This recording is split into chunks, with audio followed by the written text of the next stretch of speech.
Chapter 17. Empress of Time.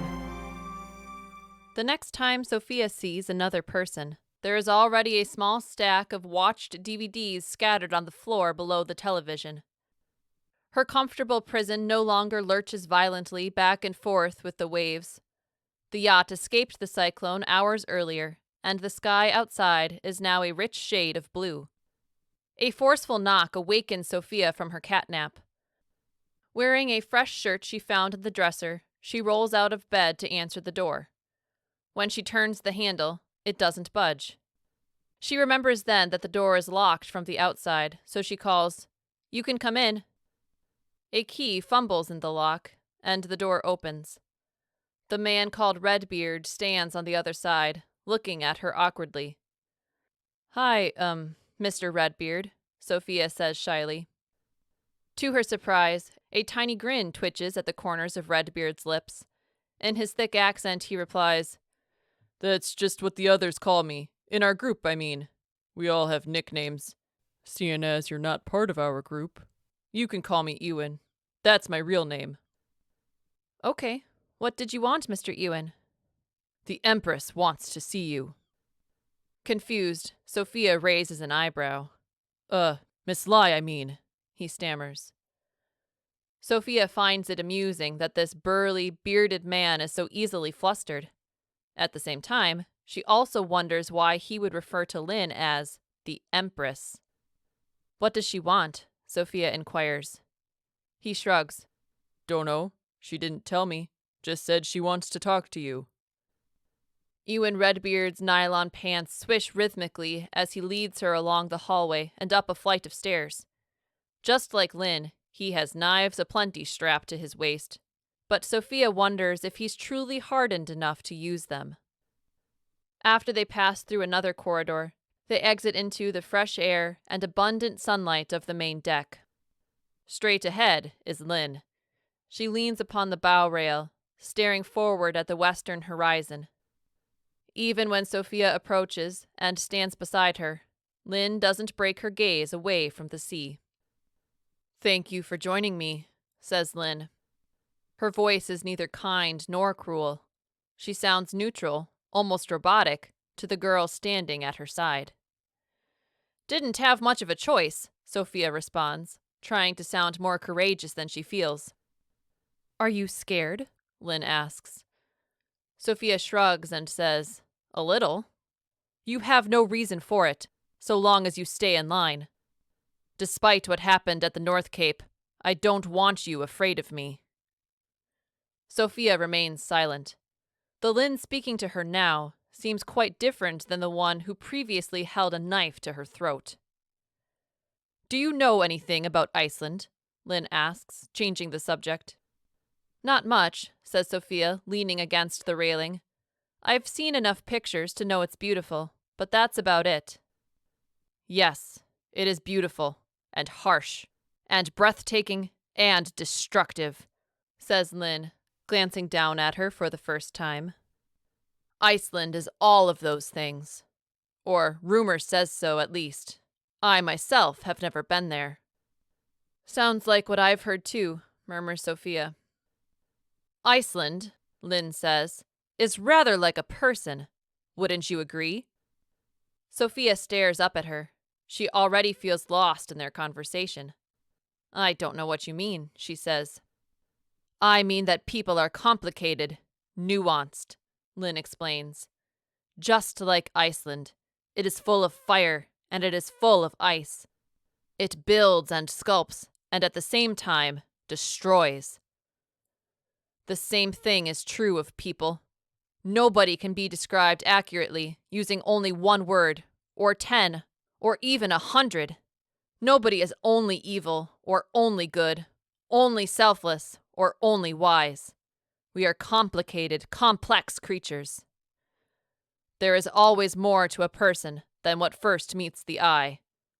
Unless, of course, we shut those eyes."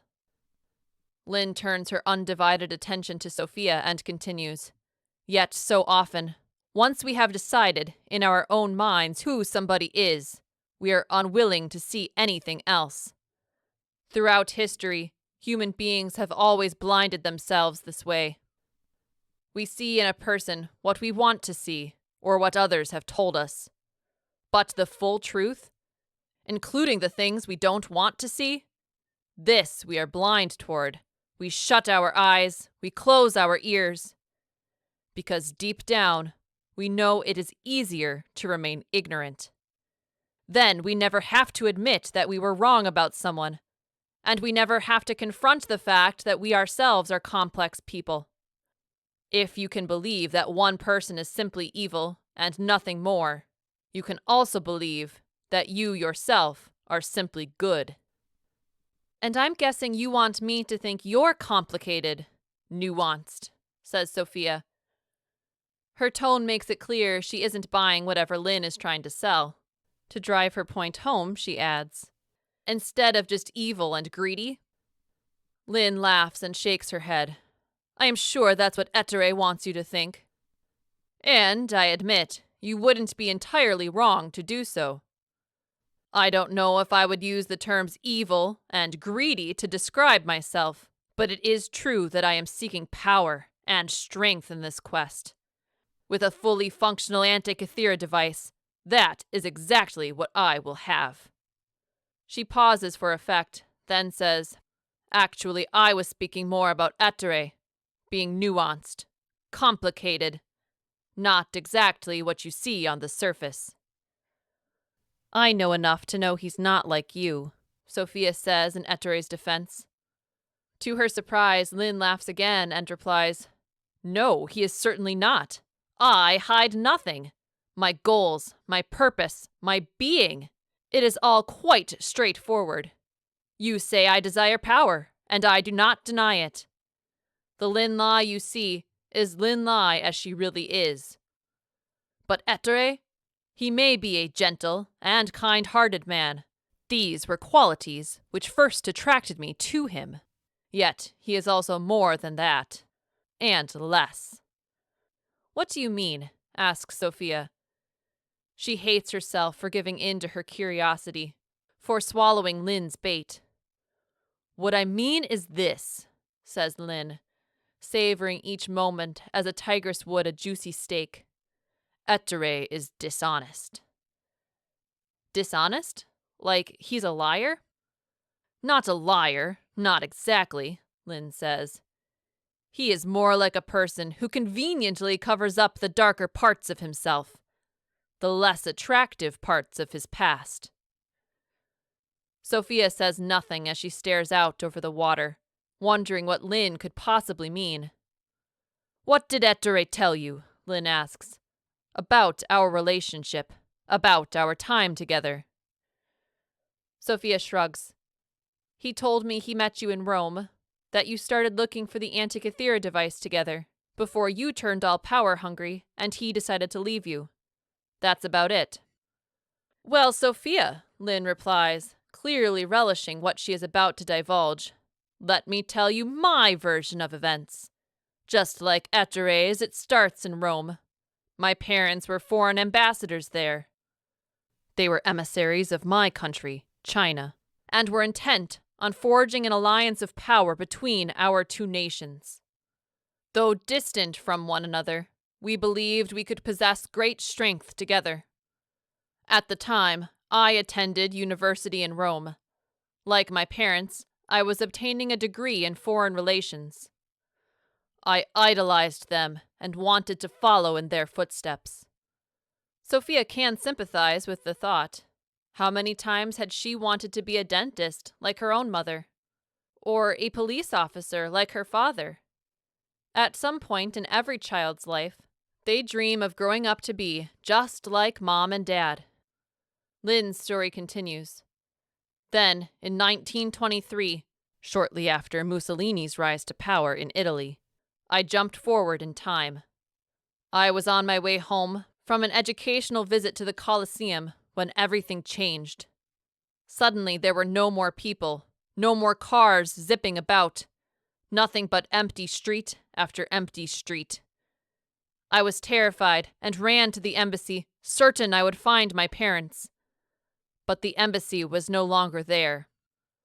A different building existed in its place, and there was no sign of my father or mother. I was alone, abandoned, devastated. No offense, interrupts Sophia, but what does this have to do with anything? Be patient. Like all stories, this one has its purpose. Lin tilts her face toward the azure sky with its puffy clouds. She squints, peering back into her memories. Ettore found me 3 days later, Lin says. It was a completely chance encounter. I was scouring the city for any sign of life, and my search brought me to the Vatican. I first saw him there, wandering lost and aimless, suitcase clutched tightly in his hand. Sophia wonders if Lin is referring to the same suitcase Ettore still carries, the one he watches over so carefully. Once again, she finds herself dying to know what's in it. He told me he was planning to break into the Vatican's ancient library, Lin says. For hundreds of years, there have been rumors about the mysteries held inside that library. Ettore informed me there might be one which would allow us to control time itself. If we could discover the secrets, he thought we might return to our homes, our families, and the lives we left behind. At that moment, Lin's story is interrupted by one of her crew members. A slender, eggshell-pale woman approaches them and says, "Sorry to interrupt, but I wanted to let you know we were blown further south by the storm than I thought. That will work out, though. We will be able to anchor safely offshore, and you can take the Zodiac to the mainland. The south is nothing but beaches, so finding a good landing should be easy. We'll be there in 3 or 4 days." Sophia has never heard of a Zodiac before, but she figures it must be some kind of smaller boat held on board the yacht. "Is that all, Columbia?" Lin speaks curtly, annoyed at the intrusion into her conversation with Sophia. "One more thing. There have been absolutely no signs we're being followed," the auburn-haired Columbia says. "If Ettore is coming, he's a long way behind." Sophia's stomach drops. She feels sick, and it has nothing to do with the sea. "Thank you," says Lin, grinning wickedly. "Now leave us. I must finish my talk with the girl." Columbia nods briskly and returns mid-ship. Without missing a beat, Lin jumps back into her story. "I should have been suspicious from the beginning.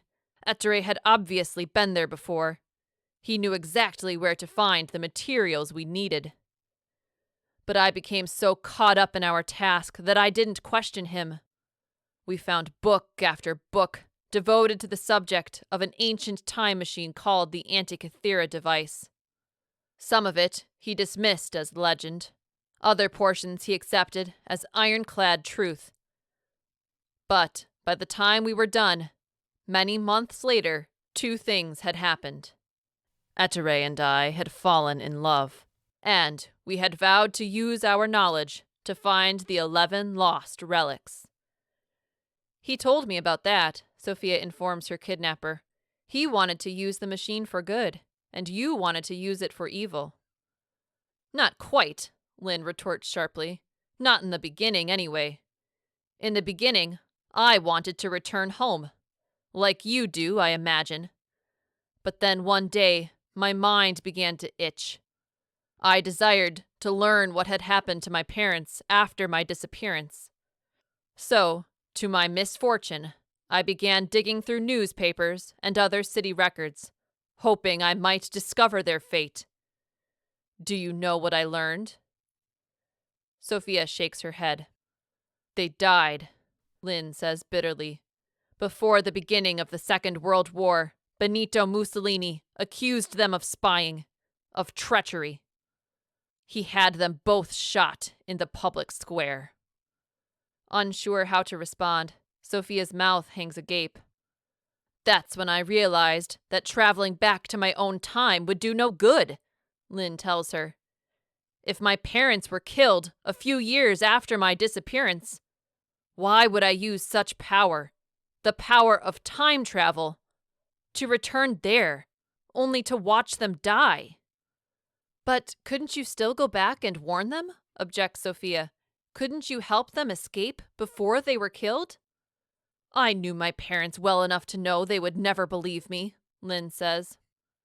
They would only have accused me of inventing fairy tales or losing my mind. Then what about stopping Mussolini? Suggests Sophia. Couldn't you do that? The Antikythera device transports a person through time, replies Lin. It does not make them invincible, nor does it give them access to well-guarded world leaders. Sophia grunts her frustration and shouts, Well, there must be something you could do to save them. Besides, anything would be better than what you're doing now. Lin appraises Sophia's suggestion before she says, Believe me, I have considered it from all angles. Every version was too risky and filled with potentially disastrous outcomes. In the end, I did the only thing I could. I mourned them. Then, when my tears ran dry, I decided to honor their memory the best way I knew how. What do you mean? Sophia instantly regrets asking the question. She's afraid to hear the answer. My parents were dedicated to power, answers Lin. It was, in a sense, their god.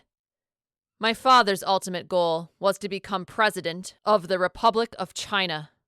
After he seized and consolidated power, my mother would rule alongside him with all the might and grandeur of the ancient emperors and empresses.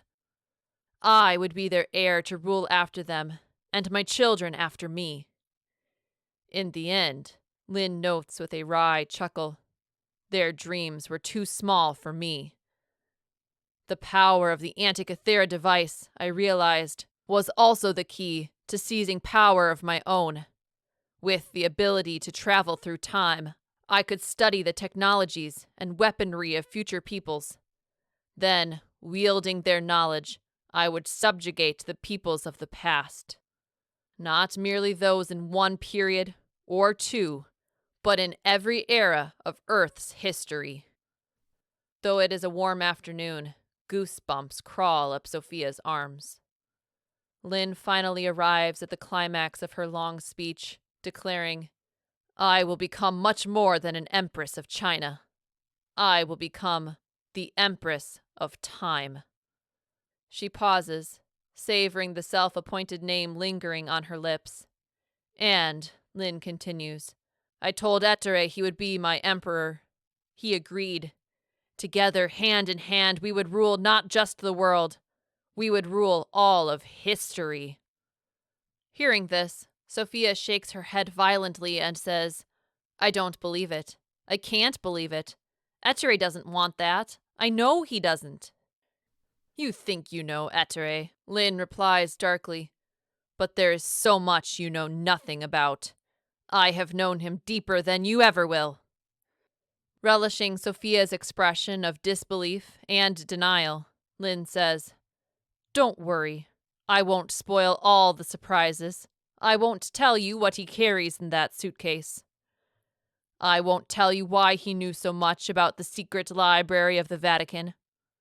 I won't tell you how he gained such renown as a physicist. No, I want to watch sweet, honorable Ettore sweat and tremble as he reveals those secrets himself. But mark my words, Sophia. Ettore isn't what he seems to be. Behind that gentle, noble exterior lurks something darker, and that is his dishonesty. He would have you believe his heart is purer than a child's, but there is a truth he doesn't want you to know. Because if you did, if the rest of his crew knew, you would not waste one more footstep following him. Sophia's mind feels heavy.